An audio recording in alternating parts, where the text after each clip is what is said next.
Salut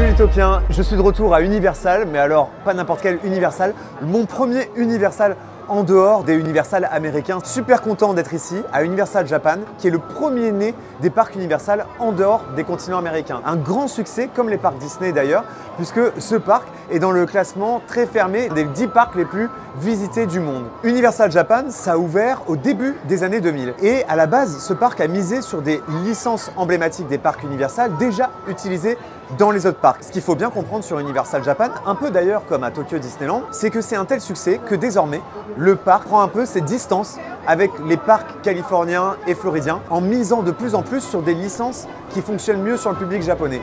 C'était d'ailleurs ici, en tout premier, qu'avait ouvert le Super Nintendo World, là où je me trouve actuellement.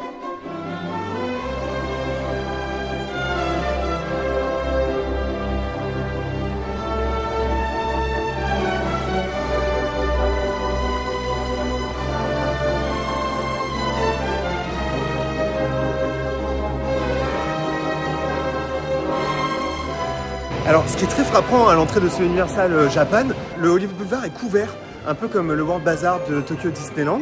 Je pense que c'est en raison de la météo. Et surtout, il y a ce coaster en fait qui passe par-dessus la verrière, c'est hyper impressionnant.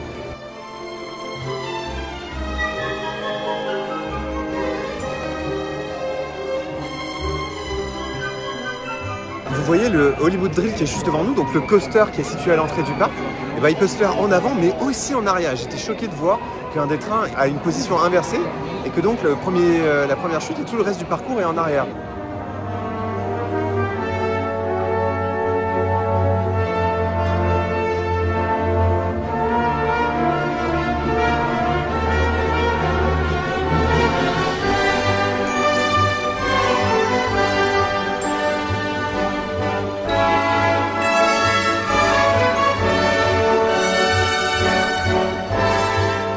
Donc le parc est un peu configuré comme Universal Beijing, comme aussi sera configuré Universal Great Britain.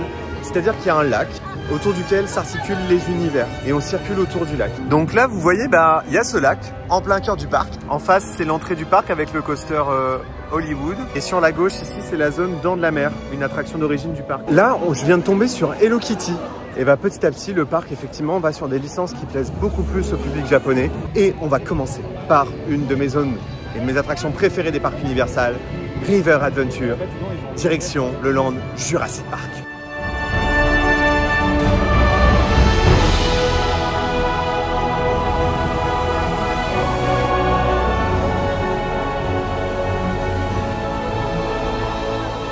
Alors vous savez, Universal Japan est un peu construit au milieu d'une ville, et donc c'est marrant d'avoir des intrusions visuelles qui n'ont rien à voir avec le décor. On voit ça un peu partout dans le parc.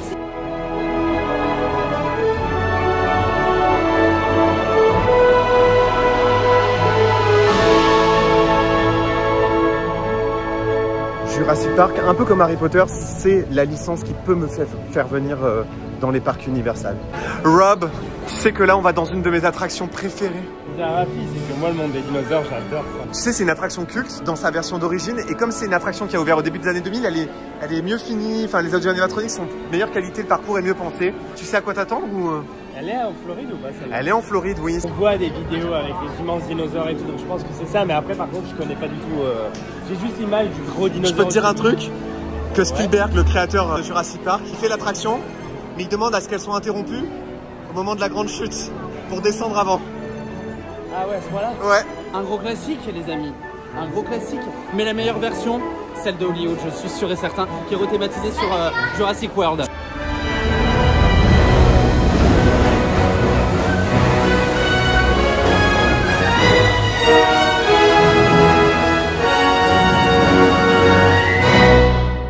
On sort à l'instant de Jurassic Park The Ride, ça s'appelle ici, contrairement à la Floride, ça s'appelle River Adventure. J'ai surkiffé, mais je le savais, j'avais déjà vu un peu le parcours qui est plus fini, normal. L'attraction est plus récente et donc les décors sont un peu mieux travaillés, le parcours est mieux pensé et en intérieur c'était archi spectaculaire. Et puis surtout très rétro comme j'aime, c'est pour ça que je préfère cette version à celle d'Universal Hollywood. Et toi Robin, c'était ta première fois à River Adventure? C'est incroyable, j'ai adoré. La descente. Et la partie intérieure était folle parce qu'en extérieur t'arrives à deviner les trucs. À deviner les choses, ouais. Alors qu'en intérieur, les jeux de lumière font que franchement, t'as l'impression le T-Rex à la fin que c'est un vrai, quoi.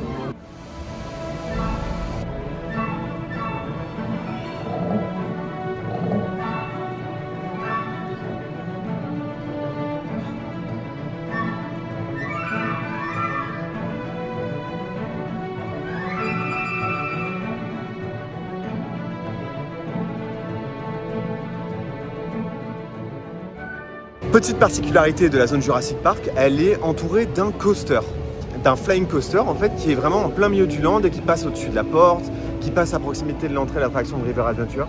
C'est assez impressionnant, ce qui fait que le land est configuré vraiment de manière très spécifique. Mais je trouve qu'il est quand même plutôt assez bien intégré. Mais surtout, quel bonheur de réentendre les musiques de Jurassic Park, première version. C'est vraiment là, pour moi, parmi les licences Universal, c'est vraiment ça qui me fait retomber en enfance et qui peut m'attirer dans le parc. Et donc là, c'est le moment de faire les Dents de la Mer, une attraction qui est inspirée d'un grand classique des parcs Universal. C'est bien sûr le tram tour de Universal Hollywood qui a une section dédiée aux Dents de la Mer. Et ici, en fait, c'est une attraction dédiée uniquement à cet univers, un peu comme avec Kong en Floride. D'ailleurs, en Floride, il y avait une version des Dents de la Mer de l'attraction. Bah, c'est l'une des dernières qui reste ici, si je dis pas de bêtises, à Universal Japan.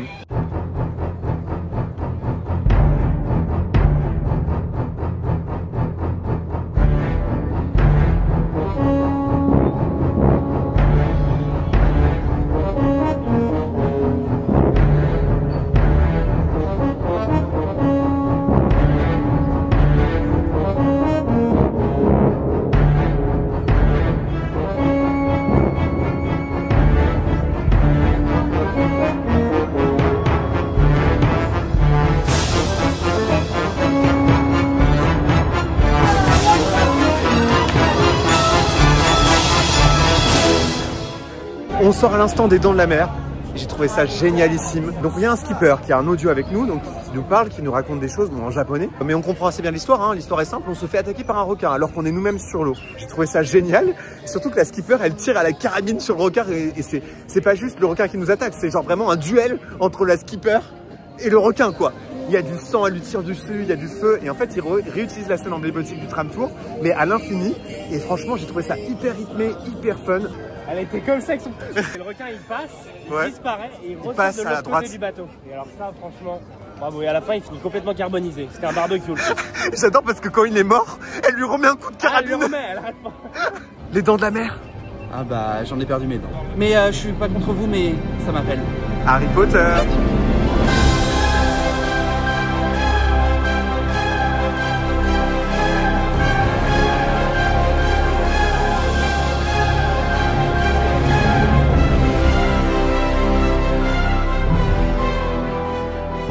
C'est le moment d'entrer dans le Wizarding World. C'est le premier Wizarding World, je crois, qui a ouvert en dehors des États-Unis.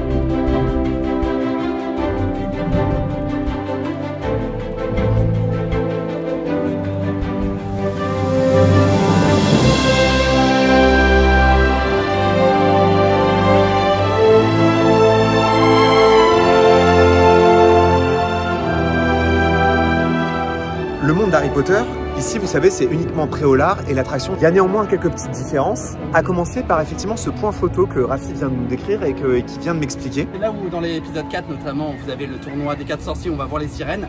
Et bah ça se passe dans ce lac là. Et ça offre un point de vue unique en fait. Alors du coup le château est un peu désaxé là où on est. mais ça crée vraiment une opportunité photo pour tous les visiteurs avec ce fond qui est extraordinaire. Il y a aussi ici le vol de l'hippogriffe, le petit coaster familial. Il y a quelques petites différences de configuration, mais c'est vraiment minime. Et puis depuis quelques temps, il y a des activations, des petites animations avec les animaux fantastiques. On a fait d'ailleurs à l'instant l'animation avec l'hippogriffe Buck. J'étais émerveillé, j'avoue que j'ai eu les larmes aux yeux.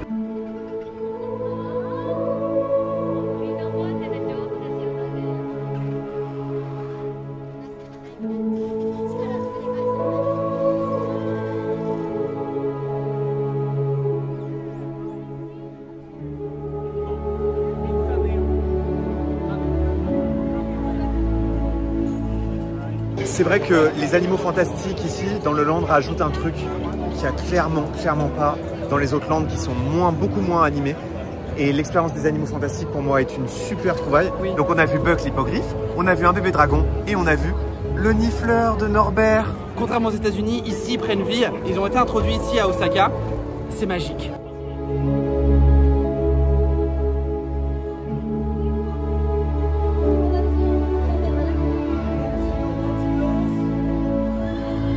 Mauvais. Ah, c'est drôle. Ah, mauvais. Ah, mauvais. L'attraction, toi t'as du mal. Bah ça dépend, si les toilettes ensuite après l'attraction sont à proximité, ça va. Sinon c'est compliqué. Ouais. Donc en fait ça te rend malade. Ouais, mais à part ça, t'es pas non plus très convaincu par le principe et l'histoire. Je suis un peu dur, mais j'ai pas été transport. Alors il y a des effets qui sont vachement beaux quand c'est en 3D. Après les écrans, j'ai trouvé que c'était pas hyper... Moi ça fait 2 fois que je la fais, j'ai eu la chance de la faire à Universal et j'ai jamais été emballé par ce truc là. Et là au bout de 30% d'attraction, je subissais complètement le je peux comprendre. À une époque, il me semble d'ailleurs qu'elle était en 3D. Hein. Ils ont retiré la 3D des lunettes. Avait l'air de dire, oui. On sort à l'instant du Hollywood Drill. Non, c'est quoi, c'est ça? Hollywood The Ride. Ah, j'ai bien aimé, j'avoue. Vous choisissez votre musique. Et chacun a une musique un peu comme dans le Rocket de Universal Studios. Donc les garçons avaient pris Taylor Swift, forcément. Moi, j'avais pris Happy de Pharrell. Et là, on va le refaire à l'envers. Qu'est-ce que... Non mais c'est trop bien. On était en concert avec Rafi. Ouais, toi en tant que DJ, ça a dû te plaire. Ah mais on dansait dans le coaster. C'est la première fois de ma vie que je danse dans un coaster. Trop bien. Franchement, trop stylé, hyper agréable, pas de vibration. Ouais, rien à dire. J'avoue. On vient à l'instant de rencontrer les personnages de Wicked qui vient juste d'apparaître dans les parcs Universal en ce moment. En ce moment, vous savez, il y a vraiment une vibe Wicked qui s'installe dans les parcs Universal. Et d'ailleurs, le président d'Universal Creative a déjà dit qu'il réfléchirait probablement à intégrer de la licence Wicked dans les parcs Universal. Il y a déjà des rumeurs d'extension Wicked dans le Universal Great Britain de Bedford. Et c'est le moment d'aller redécouvrir plutôt le Waterworld, un show emblématique des parcs Universal qui était notamment proposé en Floride, qui est toujours en Californie, qui est ici à Universal Japan et qu'on aura aussi à Universal Great Britain en Europe. C'est un classique des parcs Universal tiré du film du même nom, mais le spectacle est désormais presque plus culte que le film.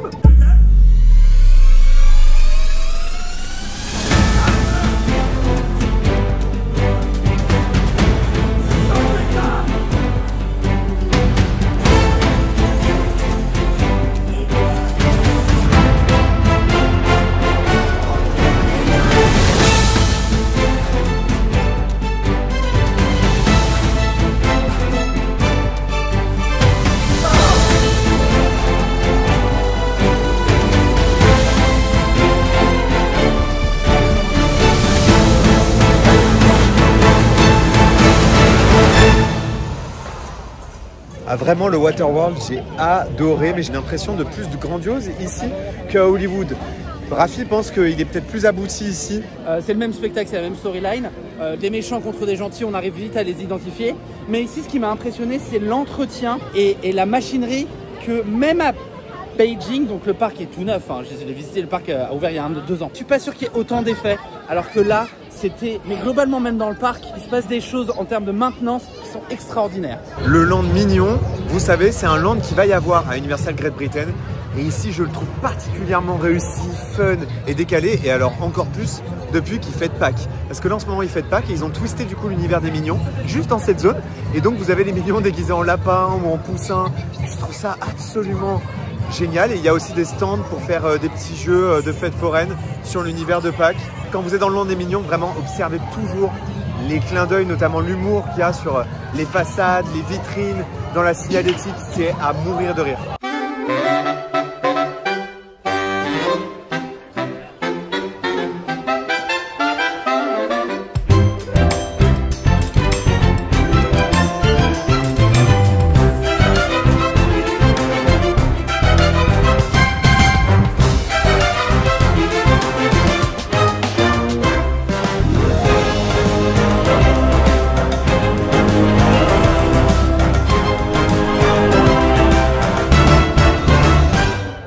le moment tant attendu de traverser le tube. Et oui, exactement comme dans Super Mario Bros.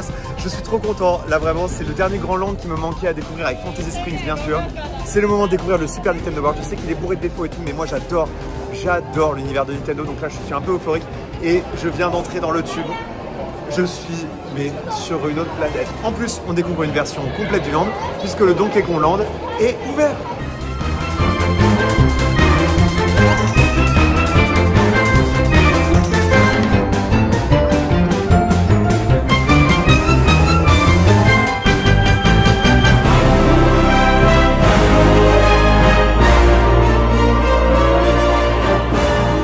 Franchement, waouh! J'avais pas vécu ça depuis Zootopie il y a 1 an. Je suis bluffé par le décor, par le fait qu'il soit quasiment 100% animé. Chaque élément bouge dans tous les sens.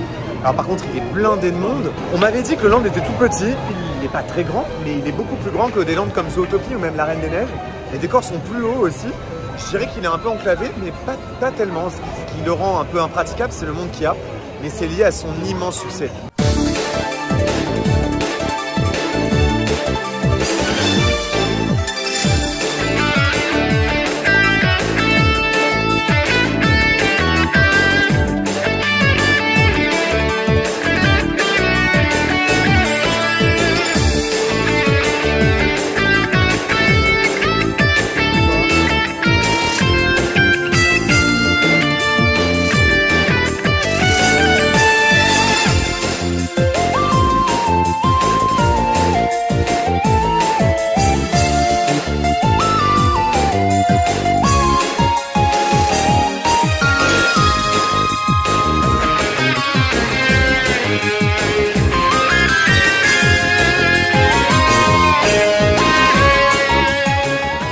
Là, je sors à l'instant de l'attraction Mario Kart, je suis choqué. Vraiment, ça n'a pas fait ça depuis très longtemps. Surtout sur des nouvelles attractions, je suis choqué de la nullité de l'attraction. Vous avez une file d'attente qui est immense, qui est hyper spectaculaire, qui est incroyable, qui est extrêmement prometteuse. Et puis vous avez cette attraction qui en fait est un dark ride en réalité augmentée. Donc on vous donne 36 000 appareils, ça aussi, hein, donner des objets, autant d'objets, puis après il faut les reposer. C'est pas simple d'utilisation. Et ensuite on vous explique les règles. Alors autant vous dire déjà, il y a des gens qui ne comprennent pas web. Mais alors là, Mario Kart, personne ne comprend. Le volant ne fonctionne pas, on ne sait pas qui on incarne dans le jeu. L'envoi des cadeaux, c'est pas clair. Les points à gagner, c'est pas clair. Ça défile bizarrement, la qualité de la projection dans la visière est pas bonne du tout. Quelle mauvaise exécution! Et ça cache pourtant un décor qui est plutôt assez spectaculaire derrière la visière. Moi je suis un gros joueur de Mario Kart, ça ressemble pas du tout à Mario Kart. C'est pas vraiment nous qui conduisons la voiture. Les cadeaux, on les voit pas bien circuler. C'est méga dommage parce que tout y est et à la fin quand tu es dans l'attraction ça fonctionne pas quoi. J'ai rarement vu une attraction où tu te rends compte que il y a plein de bonnes intentions et que c'est magnifique, mais ça fonctionne pas. Je comprends pas, c'est pas clair. Mais t'as envie qu'une chose, c'est d'enlever les lunettes et de regarder les décors. Bah moi je ferai ça la prochaine fois. Alors là on s'engouffre dans une attraction que je rêvais de faire. D'ailleurs je vous avoue, hein, c'est l'attraction que je rêvais vraiment le plus de faire dans le Super Nintendo World. C'est Yoshi Adventure. C'est le People Mover hein, en quelque sorte du Super Nintendo World, mais à bord d'un Yoshi et dans le décor du Super Nintendo World.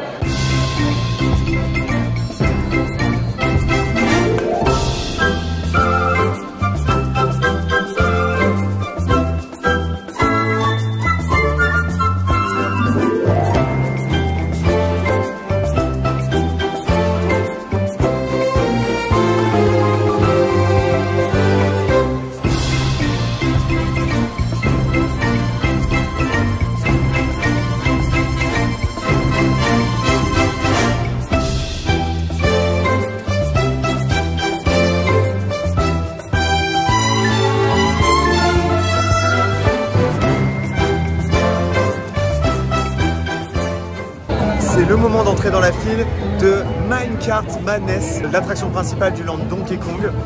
Un coaster qui me fascine, alors je pense pas qu'il soulève les foules et qui marque forcément beaucoup les visiteurs, mais la machine, moi, me fascine. Et la technique m'intéresse énormément dans cette machine. Je vous explique le concept juste après l'avoir fait.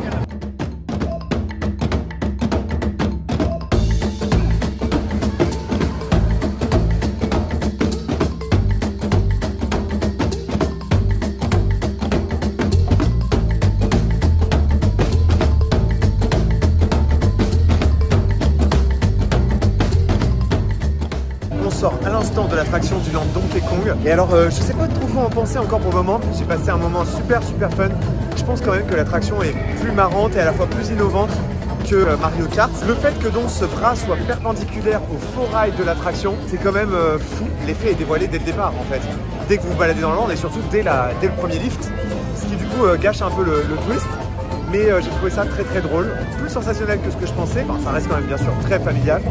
J'ai adoré. Ok, on voit le côté, etc., le côté technique, mais moi, malgré ça, je n'arrivais pas à anticiper où est-ce qu'on allait aller. Et c'est là où pour moi c'est réussi.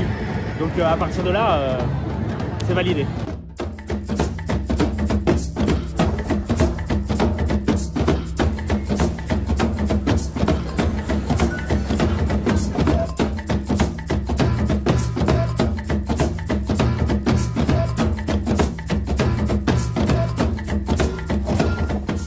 Et voilà, c'est une fin de visite à Universal Japan que j'ai adoré. Pour moi, c'est plutôt une surprise. On m'avait dit un peu du mal du parc, notamment par rapport à sa fréquentation. Et c'est vrai, le parc est très fréquenté, mais la place ne coûte que 60 €. Donc je vous recommande plutôt de faire 2 jours ici ou alors une journée en achetant l'Express Pass, qui est l'équivalent des Fast Pass à Disney. Universal Japan n'a pas vraiment de mauvaises attractions ou de landes qui sont complètement à côté de la plaque. C'est en fait plutôt harmonieux, quelle que soit la zone dans laquelle vous vous trouvez, avec quelques belles exclusivités, comme par exemple l'attraction des Dents de la Mer. J'ai aussi adoré la zone Jurassic Park, avec le fameux coaster qui entoure tout le land, le Super Nintendo World. Ça faisait tellement sens ici au Japon et c'est très compris par le public. Et j'étais très étonné de la qualité des décors, de la qualité de la food, du merchandising. C'est vrai que par contre, dans le Super Nintendo World, j'ai été un peu déçu par les attractions, hormis le Donkey Kong Coaster qui s'appelle le Minecart. Néanmoins, Universal Japan, c'est plutôt une très bonne surprise en fait et j'ai adoré ce parc. On ira découvrir ensemble Universal Epic Universe dans quelques mois, mais je vous en dirai plus bientôt. Merci d'avoir regardé cette vidéo les Taupiens. N'oubliez pas que vos rêves sont éternels. Bye!